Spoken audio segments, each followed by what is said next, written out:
En janvier 2022, peuple du Burkina Faso, chers compatriotes, l'avènement du MPSR en janvier 2022 a suscité plein d'espoir au sein de toutes les couches de notre population au point de nous aveugler sur les durs défis de la réalité de notre pays, des énormes efforts et des sacrifices à consentir collectivement pour mettre le pays sur les chemins du progrès et du renouveau.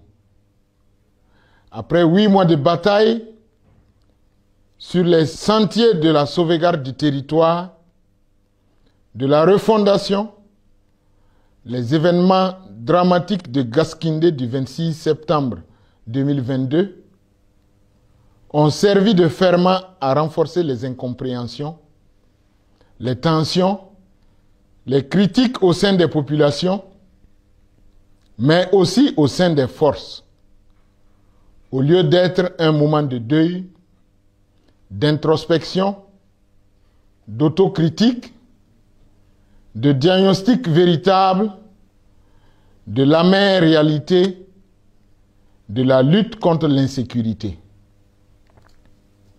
C'est ainsi que depuis les nuits du 29 et 30 septembre, 1er octobre, avant même que nos morts n'aient pu être inhumés et que certains personnels affligés n'aient pu être désengagés du front, quelques unités de nos forces militaires, avec des sympathisants civils et politiques, mus par des motivations individualistes, subjectives et se prévalant de certaines frustrations et revendications qui devraient pouvoir trouver des solutions dans d'autres cadres de concertation, ont convergé de manière massive vers les zones sensibles de la présidence du Faso, de la base aérienne 511, de la RTB et de certains domaines diplomatiques. L'objectif affiché était clair: interrompre la transition. Leurs actions ont occasionné au niveau de nos périmètres défensifs 2 morts, 9 blessés et des dégâts matériels.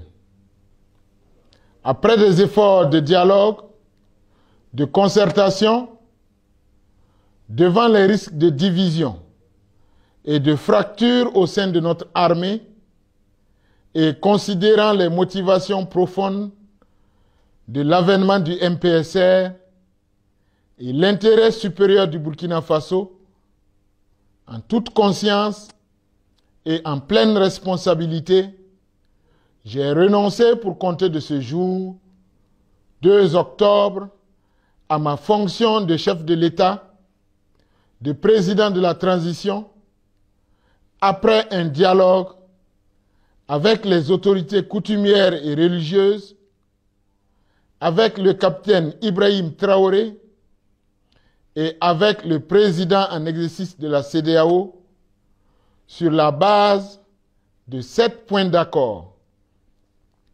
Premier point, que les nouvelles autorités poursuivent les activités opérationnelles sur le terrain. Deuxième point, que les nouvelles autorités garantissent la sécurité et la non-poursuite des FDS engagés à mes côtés. Troisième point, que les nouvelles autorités poursuivent le renforcement de la cohésion au sein des forces de défense et de sécurité. Quatrième point, que les nouvelles autorités poursuivent le chantier de la réconciliation nationale. Cinquième point, que les nouvelles autorités respectent les engagements pris avec la CEDEAO. Sixième point, que les nouvelles autorités poursuivent les réformes de l'État. Septième point, que les nouvelles autorités garantissent ma sécurité, mes droits, ainsi que ceux de mes collaborateurs et de ma famille. Mes chers compatriotes, à l'endroit des nouvelles autorités du Faso, je leur formule mes vœux de succès. Je les invite à travailler, surtout à unir, plutôt qu'à disperser. Je les invite à rester patriotes et intègres. Je les invite à porter haut les valeurs du MPSR et à porter leurs responsabilités comme un sacerdoce.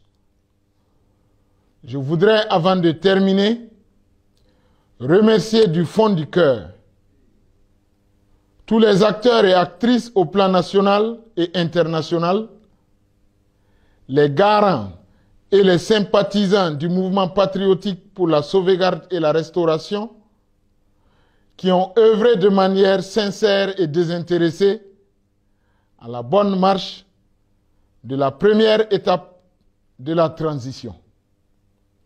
Que Dieu bénisse le Burkina Faso et le préserve du chaos. Pour la patrie, nous vaincrons.